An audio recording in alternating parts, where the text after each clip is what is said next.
کدھر بھی قرآن یا صحیح حدیث میں نہیں لکھا ہے حرب مقدسہ، پاک جنگ، ہولی وار. یہ میڈیا کہتی ہے جہاد کے معنی ہولی وار، اور جب تحقیق کرتے پتہ لگتا ہے یہ الفاظ ہولی وار سب سے پہلے استعمال کیا گیا تھا عیسائی کروسیڈرز کے لیے. جب عیسائی کروسیڈرز عیسائیت کے نام پہ ہزاروں انسانوں کا قتل کر رہے تھے، اسے کہا گیا تھا ہولی وار، اور آج استعمال کیا جا رہا ہے مسلمانوں کے لیے. یہ ہے میڈیا کا پاور کہ وہ کئی بار قرآن یا حدیث کوٹ کرتی ہے، قرآن کی آیتوں کا حوالہ دیتی ہے بالکل آؤٹ آف کانٹیکسٹ. اور ایک آیت جو اکثر میڈیا میں بار بار دہرائی جاتی ہے وہ ہے سورہ توبہ کی آیت، سورہ نمبر 9 آیت نمبر 5، جس میں میڈیا کہتی ہے، اس میں لکھا ہے کہ جہاں بھی آپ کافروں کو پاؤ وہاں ان کا قتل کرو. اور جب آپ قرآن مجید کھولیں گے اور دیکھیں گے سورہ توبہ سورہ نمبر 9 آیت نمبر 5، اس میں برابر یہی لکھا ہے کہ جہاں بھی آپ کافروں کو پاؤ وہاں ان کا قتل کرو. لیکن یہ آیت آؤٹ آف کانٹیکسٹ ہے، پس منظر کے خلاف ہے. آپ جاننا چاہتے ہیں قرآن کا پیغام کیا ہے، آپ کو پس منظر کو پڑھنا پڑے گا. You have to read in context. اور جب کانٹیکسٹ پڑھتے ہیں، سورہ توبہ سورہ نمبر 9 آیت نمبر 1 سے پڑھتے ہیں، ہمیں پتہ لگتا ہے کہ ایک صلح تھی مسلمان اور مکہ کے مشرکین کے بیچ، اور یہ صلح ایک طرفہ مکہ کے مشرکین نے توڑ دی تھی. تو اللہ سبحانہ و تعالی سورہ توبہ سورہ نمبر 9 آیت نمبر 5 میں انہیں چیتونی دیتے ہیں، انہیں وارننگ دیتے ہیں، مکہ کے مشرکین کو خبردار کرتے ہیں اور کہتے ہیں آپ کے پاس 4 مہینے کا وقت ہے، آپ سدھر جاؤ ورنہ اعلان جنگ. اور جنگ کے میدان میں اللہ سبحانہ و تعالیٰ فرماتے ہیں اور مسلمانوں سے کہتے ہیں، جب بھی دشمن، جب بھی کافر میدان جنگ میں آئیں تو جہاں بھی آپ کافروں کو پاؤ وہاں ان کا قتل کرو. یہ آیت میدان جنگ میں ہے. آپ پس منظر دیکھیں گے تو یہ آیت میدان جنگ میں اللہ سبحانہ و تعالیٰ فرماتے ہیں جب بھی دشمن میدان جنگ میں آپ کے ساتھ لڑنے آئیں، جو ایمان نہیں رکھتے، جو کافر ہے، آپ ڈرو مت، ان کے ساتھ ڈٹ کے مقابلہ کرو. اور عام طور پہ آپ جب بھی دیکھو کوئی بھی آرمی جنرل، مثال کے طور پہ ایک جنگ اگر ہو رہی تھی امریکہ، یو ایس اے اور ویتنام کے بیچ، but natural army general of U S A یہ کہیں گا اپنے سپاہی سے جنگ کے میدان میں، وہ یہ نہیں کہیں گا ڈر جاؤ اور بھاگ جاؤ، وہ یہ کہیں گا کہ جب بھی ویتنامیز، جب بھی دشمن آئے آپ ڈرو مت، آپ ان کا قتل کرو. عام طور پہ کوئی بھی سپاہ سالار، کوئی بھی آرمی جنرل اپنے سپاہی کی ہمت افزائی کرنے کے لیے جنگ کے میدان میں یہی کہیں گا کہ ڈرو مت، اب لڑو، جہاں بھی دشمن کو پاؤ آپ ان کا قتل کرو. تو وہی تو قرآن مجید میں اللہ سبحانہ تعالیٰ فرماتے. لیکن کئی بار دشمن اسلام آؤٹ آف کانٹیکسٹ کوٹ کرتے ہیں. اور انٹرنیشنل میڈیا کے علاوہ ہندوستان میں بھی کئی دشمن اسلام ہیں. اور ایک بہت فیمس رائٹر، لیکھک جو اسلام کے خلاف لکھتا ہے، اس کا نام ہے ارون شوری.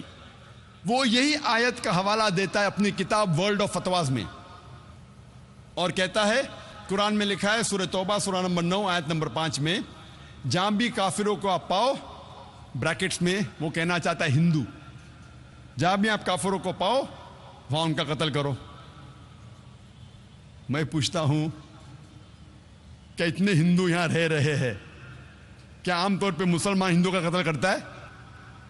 اور ورس نمبر 5 کے بعد ارون شوری چھلانگ مارتا ہے ورس نمبر 7 پہ. کیوں؟ کیونکہ ورس نمبر 6 میں اس کی بیماری کا علاج ہے. ورس نمبر 6 میں کوئی بھی انسان جس کے پاس تھوڑا بھی عقل ہے وہ فوراً پہچان لے گا کہ اس میں کچھ گڑبڑ ہے. کیونکہ ورس نمبر 6 میں اس کی بیماری کا علاج ہے. ورس نمبر 6 سورہ توبہ سورہ نمبر 9 آیت نمبر 6 میں اللہ تعالیٰ فرماتے کہ اگر مشرک، اگر کافر، اگر آپ کے دشمن امن چاہتے ہیں تو انہیں صرف چھوڑ مت دو، لیکن ان کو حفاظت کے ساتھ ایسی جگہ پہ لے جاؤ جہاں وہ محفوظ ہے. escort them to a place of security. دشمن کو صرف چھوڑو مت، ان کے ساتھ جاؤ اور ایسی جگہ پہ انہیں چھوڑ آؤ جہاں وہ محفوظ ہے.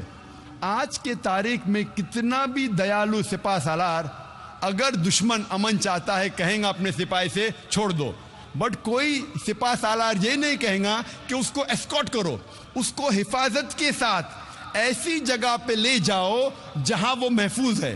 اور قرآن میں اللہ تعالیٰ یہی فرماتے ہیں کہ اگر دشمن، اگر کافر، اگر مشرک صلح چاہتے ہیں، امن چاہتے ہیں، تو انہیں حفاظت کے ساتھ ایسی جگہ لے جاؤ جہاں وہ محفوظ ہے.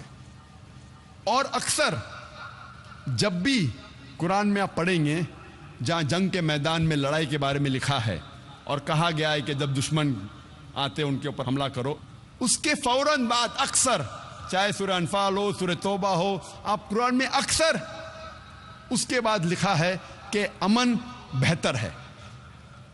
کیونکہ اسلام ایک ایسا مذہب ہے جو امن پسند مذہب ہے. امن ہمیشہ بہتر ہے.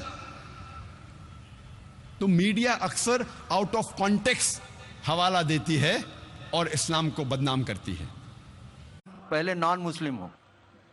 میرا نام راج کمار ہے جی. میں ایک چھوٹا سا ویاپار کرتا ہوں.